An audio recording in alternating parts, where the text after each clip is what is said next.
Resulta una constante observar cuántas veces la filosofía cabalga junto a la ciencia en la búsqueda incesante de la satisfacción de la curiosidad humana.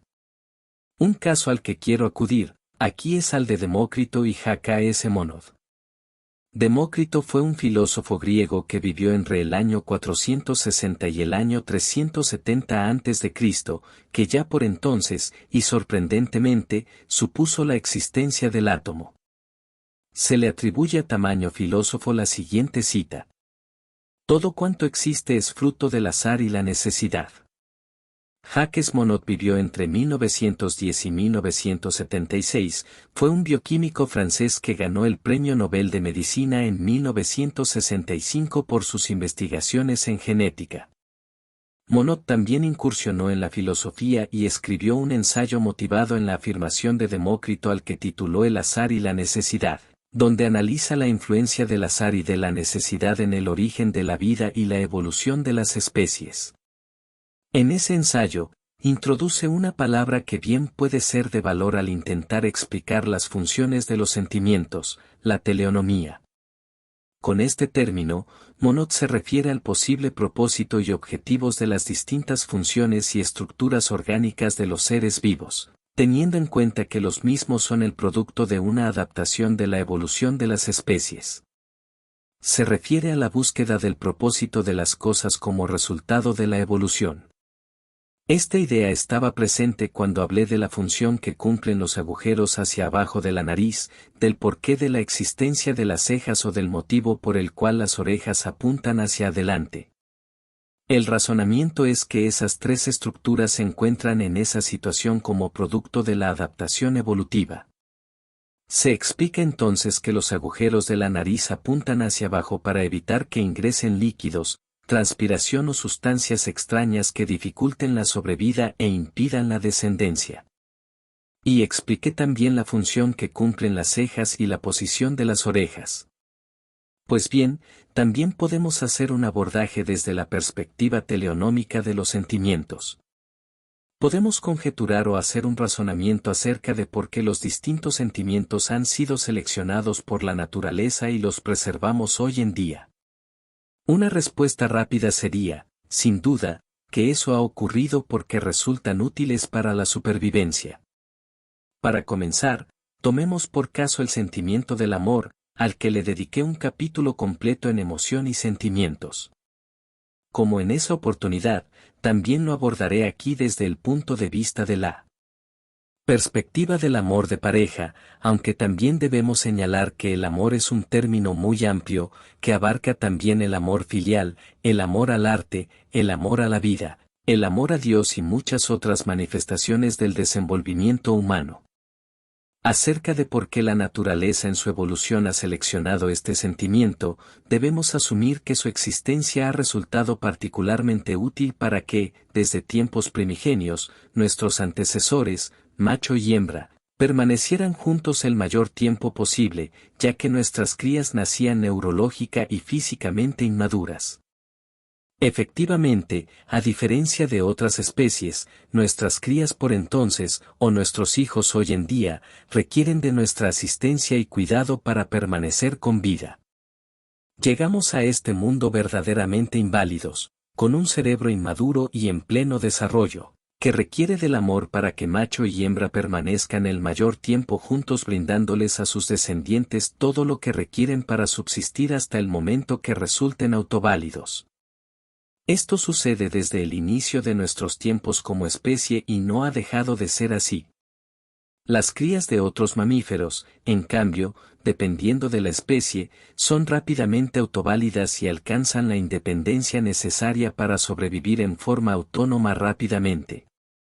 Siguiendo el mismo criterio que explica el porqué de los agujeros de la nariz, de las cejas y de las orejas, podemos concluir que el amor existe porque representa una ventaja evolutiva que garantiza la perpetuación de nuestra especie. El amor posibilitó la formación de un núcleo esencial que ha resultado en una ventaja evolutiva extraordinaria, la formación de la familia. Si bien el instinto inicialmente juega un rol esencial para el cuidado de las crías, el apego se consolida a través del tiempo gracias al sentimiento que nos mantiene unidos. Y no nos mantiene unidos simplemente porque sepamos que es necesario o conveniente, sino porque nos hace sentir bien y nos resulta verdaderamente placentero permanecer en ese estado. En este sentido, el amor ha sido seleccionado por la evolución biológica por algo que ya intuitivamente sabemos: el amor es algo bueno y nos hace sentir bien a padres e hijos. Vamos ahora al caso de la culpa. Podría inicialmente concebirse que no es bueno tener culpa. Pues bien, esto sencillamente no es así. Lo que sería inadecuado es sentir un exceso de culpa, porque resultaría inmovilizante y dañaría la autoestima. Por supuesto, tampoco sería apropiado no sentir culpa en absoluto, ya que nos convertiríamos en psicópatas desaprensivos, los cuales no sienten dolor alguno por el sufrimiento ajeno. Pero lo cierto es que la culpa, en la proporción o nivel correspondiente, es una vivencia que nos permite tomar conciencia de que hemos generado un daño. Esa conciencia nos impulsa y nos da la oportunidad de reparar ese daño infligido. La culpa, en este sentido, es un sentimiento que nos permite acciones correctivas, mejora nuestras conductas, nos obliga a reparar nuestros errores y fomenta el desarrollo interpersonal y social bajo normas de conducta de aceptación socialmente concertadas.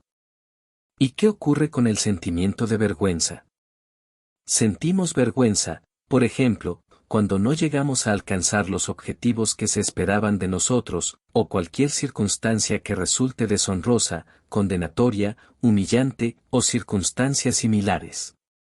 La vergüenza nos impulsa también a desarrollar acciones correctivas o de superación. La envidia también es un sentimiento, en este caso, claramente negativo.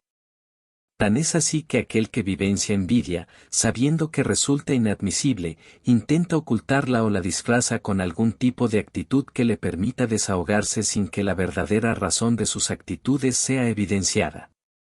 Se trata de un sentimiento de dolor, pesar o tristeza por el bien ajeno. Es la sensación de deseo de algo que no se posee y que es visualizado en otra persona. Se envidia lo que tiene o lo que es el otro. Sin un otro, no hay envidia. Es posible envidiar el éxito, la belleza, el dinero, el bienestar, la familia, el conocimiento, el amor, la personalidad, los bienes, las habilidades y un sinnúmero de cosas más. Siempre se trata de aquello deseable como virtud que tiene el otro. Se envidia lo que se admira. Como cita Yvonne Bordelois. La envidia es la mensajera nocturna de la admiración. Pero debemos aclarar que, a diferencia de la admiración, la envidia nunca es sana. La afirmación envidia sana es un error.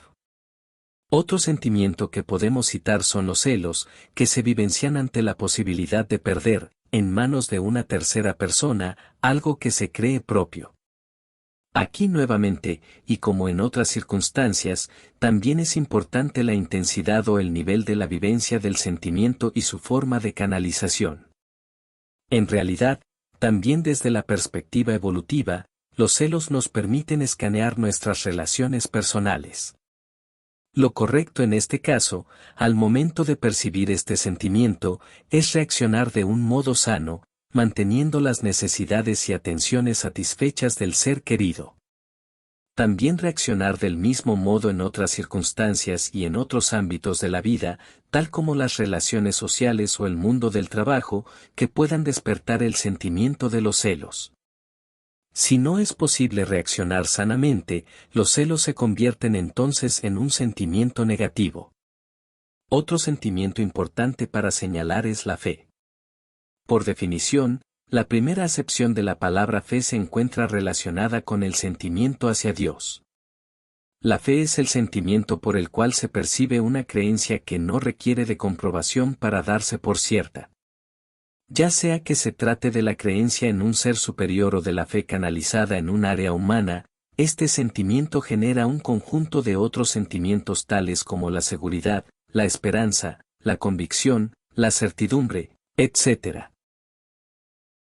Independientemente de la existencia real de la entidad sobre la que se acredite la fe, lo cierto es que resulta sumamente ventajosa por los recursos vivenciales que aporta. Aunque puede resultar extraño que haya sido seleccionada por nuestra especie como una ventaja evolutiva, de manera incuestionable cumple una función importante pues, en innumerables circunstancias de la vida, la razón no alcanza. Claro está que estos sentimientos, como sucede con la humillación, la nostalgia, la euforia, la impotencia, la resignación, el resentimiento, la frustración, la desilusión, el desengaño, la añoranza, la minusvalía, la indiferencia, el entusiasmo, la vehemencia, el pesimismo, el optimismo, la admiración, el fervor, el empeño y otros tantos, deben ser experimentados, como ya observé al hablar de los celos, en su justa medida para que resulten una condición favorable a nuestro interés y bienestar. El experimentar los sentimientos de modo adaptativo tiene por función una sana integración social y, sin duda, un bienestar a nivel individual. En línea con lo dicho hasta aquí, quiero subrayar que los sentimientos son funciones complejas y sumamente delicadas que conforman el pináculo de nuestro desarrollo emocional. Vamos a abordar a continuación un conjunto de expresiones emocionales complejas propias de la vivencia interior, que pueden ser sintetizadas con términos acordes a la sociedad y la cultura que les han dado origen.